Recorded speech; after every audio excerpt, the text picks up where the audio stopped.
Bueno, hoy voy a hablar sobre la séptima papeleta, que fue un hecho histórico y de mucha relevancia para el país. Además, hablar un poco sobre cómo era antes el sistema político de Colombia y luego de la nueva constitución, qué cambios tuvo. También hablar de cómo surge esa séptima papeleta, quiénes la lideraban, por qué se daba y lo que buscaba esa manifestación social, los intereses que buscaba. Pues bueno, la séptima papeleta surge en 1989 por un grupo de estudiantes de las universidades de Antioquia y del Valle, que percibían una inconformidad entre los sectores sociales, el ambiente de violencia que existía, el bipartidista entre liberales y conservadores. Además, esta constitución, que monótona como algunos la llamaban, no representaba un desarrollo, o no tenía esas cualidades que buscaba el pueblo como tal, en busca de sus beneficios como sociedad. ¿Cómo surgió? Bueno, surge en unas elecciones presidenciales donde el pueblo se manifiesta democráticamente.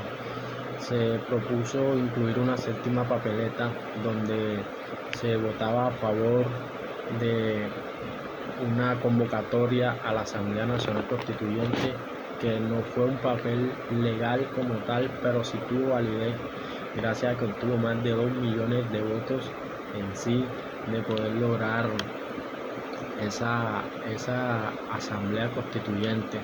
¿Por qué se acepta? Porque obtuvo un respaldo masivo de la ciudadanía para llevarla a cabo.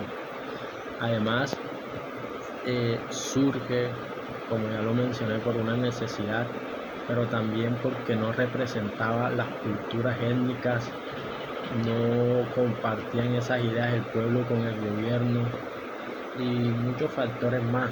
Entonces,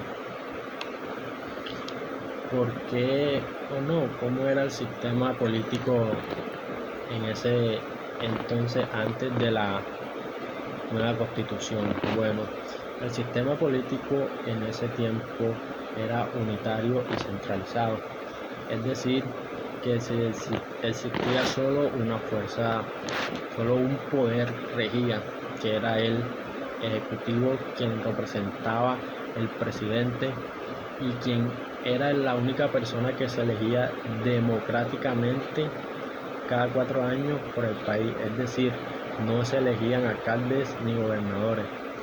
El poder ejecutivo era bipartidista, es decir, existían Senado y Cámara, eran los dos únicos partidos políticos que existían, y era lo que buscaba esa séptima papeleta, que se extendiera, que no existiera ese monopolio de liberal y conservador, sino que existieran nuevos partidos políticos, nuevas ideas, y asimismo contribuir a la sociedad. Bueno, como venía mencionándolo, existía, el Estado era unitario y centralista, un solo presidente que elegía a los ministros y los gobernadores y los alcaldes. Luego de ese cambio en la Constitución, existió ya era un Estado social de derecho. Luego de esa Constitución surgió, Colombia era una nación descentralizada y un Estado social de derecho. ¿Qué quiere decir descentralizada? Que el poder se dividía y no era unitario. Y un Estado social se volvió un Estado social de derecho, ya que representaba todas las culturas, todas las costumbres y demás y también la igualdad, la, la libertad de expresión, derecho a la vida y demás cosas que lo constituyen como un Estado social de derecho, que anteriormente la única cultura que existía era el catolicismo, el cristianismo. Como decía, el poder se dividía en tres ramas como tal y pasó a ser descentralizado,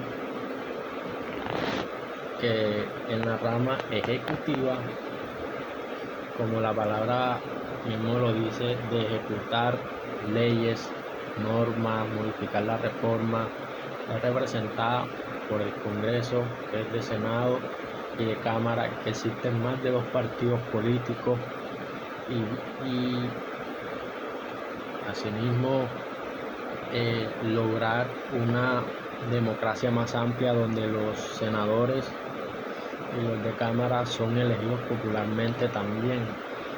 En la rama legislativa es representada por el presidente, quien es el jefe de Estado, y además representada por el presidente, la vicepresidenta y los ministros, que son elegidos por el presidente.